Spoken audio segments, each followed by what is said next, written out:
faktorial, pengaruh dua faktor atau lebih diselidiki secara bersama-sama. Apabila pengaruh suatu faktor diperkirakan akan berubah menurut tingkatan faktor tersebut, percobaan sering dilakukan dengan menggunakan faktorial.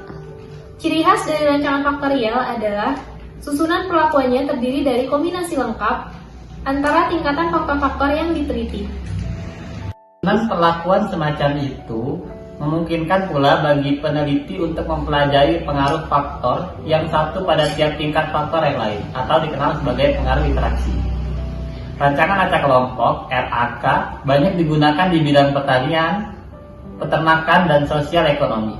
RAK umumnya terdiri dari satu faktor, dua faktor, dan tiga faktor. RAK dua faktor umumnya dilakukan di lapangan atau laboratorium, di antaranya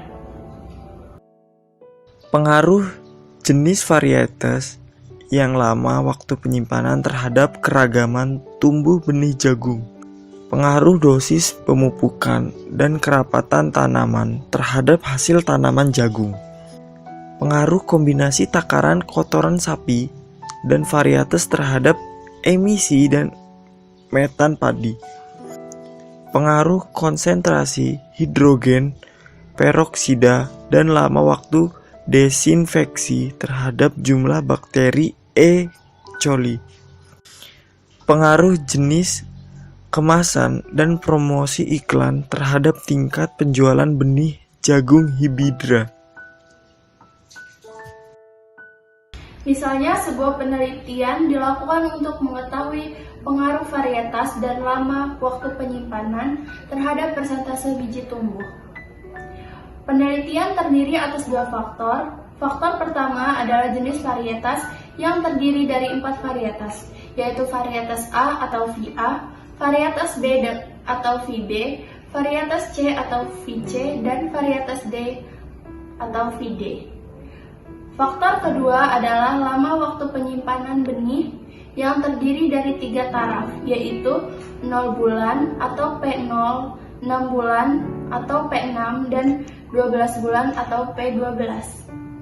Kombinasi dari kedua faktor tersebut adalah 3 kali 4 sama dengan 12, yaitu varietas A penyimpanan 0 bulan, varietas A penyimpanan 6 bulan, varietas A penyimpanan 12 bulan.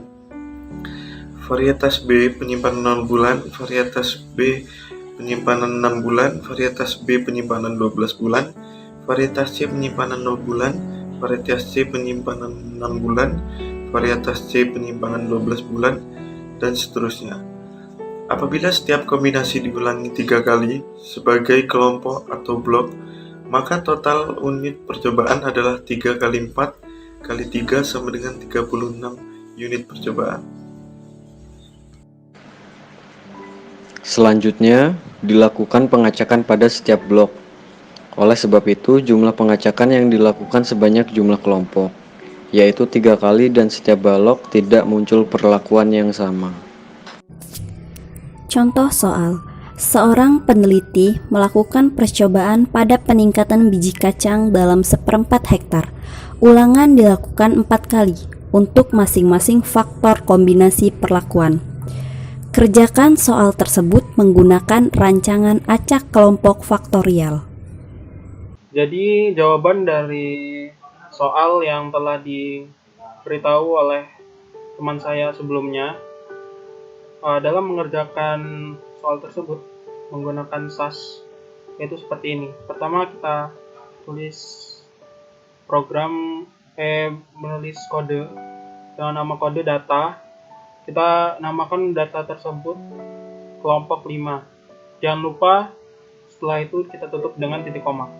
Lalu selanjutnya enter, tulis kode input var $. Mengapa di sini ada $? Karena untuk mengurangi adanya error ya. Ya, mengurangi adanya error. Karena bila var ini kan untuk menunjukkan nama varietas. Bila tidak diberikan $. Seperti ini, maka V1 ini tidak akan tertulis di output data. Di output data. Bahkan dia bisa menimbulkan error. Lalu spasi R, spasi prot, titik koma. enter, kita masukkan lagi kode yang namanya parts, titik koma, lalu enter lagi, kita masukkan data dari soal tersebut. Seperti data tersebut ada 3 varietas dengan 4 perlakuan, dan kita tuliskan masing-masing dari data masing-masing pengulangan dari varietas tersebut. Seperti ini, dengan varietas pertama, pengulangan pertama dengan data 819,60, dan seterusnya hingga ke varietas ketiga, pengulangan keempat dengan nilai 819,50. Enter, titik koma, lalu enter lagi, kita lanjutkan dengan pemberian judul dengan nama kode titel tanda petik. Jangan lupa kita beri tanda petik ya. Tanda petik 1 kita beri nama penelitian peningkatan biji kacang polong sesuai dengan soal, tutup kembali dengan namanya petik 1 ini. Tapi biasanya kita klik petik tanda petik sekalipun dia langsung muncul 2 petik gitu ya, 2 petik. Tapi maksudnya itu satu tanda petik tapi ada dua petik gitu. Kita tulis di tengah-tengahnya.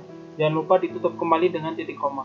Lalu kita enter, kita tulis lagi nama kodenya procdlm data sama dengan kelompok 5 titik koma. Jadi procdlm ini untuk memberikan kita untuk mengetahui informasi dari kelompok 5 itu berapa varietas, berapa pengulangan, dan data-datanya ada berapa nilainya. Lalu kita udah titik koma lagi, kita enter, kita masukkan kode kelasnya itu maksudnya varietasnya ya, var titik koma, lalu enter lagi model prod sama dengan var titik koma, enter lagi means var titik koma, lalu enter lagi means var garing t titik koma. Maksudnya dari sini T itu adalah kita menggunakan metode Duncan dan Ken, yang mana itu menggunakan taraf 0,05 atau alfanya 0,05. Selanjutnya akan sampaikan teman saya bagian di resultnya. Setelah kode yang tadi berhasil di-run dan tanpa error, maka hasilnya akan jadi seperti ini. Di bagian result, di sini yang pertama kita lihat yaitu Galen prosedur. Di bagian ini terdapat 3 varietas, yaitu V1, V2, dan V3, dengan jumlah data yang diperoleh yaitu sebesar 12. Kemudian di bagian berikutnya itu terdapat tabel ANOVA. Di tabel ANOVA ini terdapat sumber keragaman yaitu kelompok dan juga galat. Di kolom berikutnya itu terdapat derajat bebas. Kemudian jumlah kuadrat dan kuadrat tengah. Untuk hasil dari F-hitungnya sendiri didapatkan hasil sebesar 1,22 dan F-tabelnya yaitu 0,3396. Kemudian di bawahnya lagi terdapat grafik nilai dari F-hitung tersebut. Grafiknya bisa dilihat di sini. Lalu yang di bawahnya yaitu grafik nilai kuadrat tengah. Dan yang terakhir grafik nilai.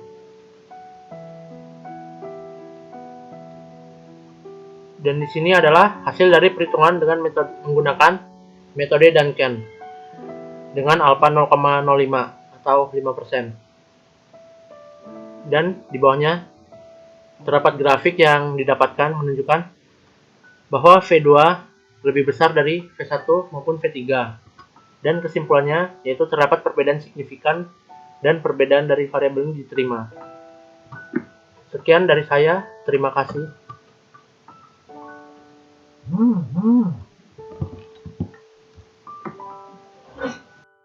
Seperti yang dijelaskan oleh video sebelumnya, rancangan acak kelompok faktorial memiliki kelebihan dan kekurangan. Analisis statistik masih bersifat sederhana, sama seperti pada rancangan acak lengkap faktorial. Jika tujuan pengelompokan terpenuhi, rancangan acak kelompok faktorial memberikan presisi dan efisiensi yang lebih tinggi dibandingkan rancangan acak lengkap faktorial. Jika ada 1 atau 2 data yang hilang, Analisis statistik masih dapat dilanjutkan dengan teknik data hilang. Untuk kekurangannya sendiri, rancangan acak kelompok faktorial juga memiliki kelemahan, yaitu bila perlakuannya banyak, maka luas kelompok percobaannya juga bertambah besar, sehingga ragam dalam kelompok menjadi besar, ragam galak menjadi besar, dan UGF menjadi kurang peka. Jika tujuan pengelompokan tidak terpenuhi, presisi dan efisiensi penggunaan rancangan acak kelompok faktorial lebih rendah dari rancangan acak lengkap faktorial. Karena berkurangnya derajat bebas untuk galat percobaan.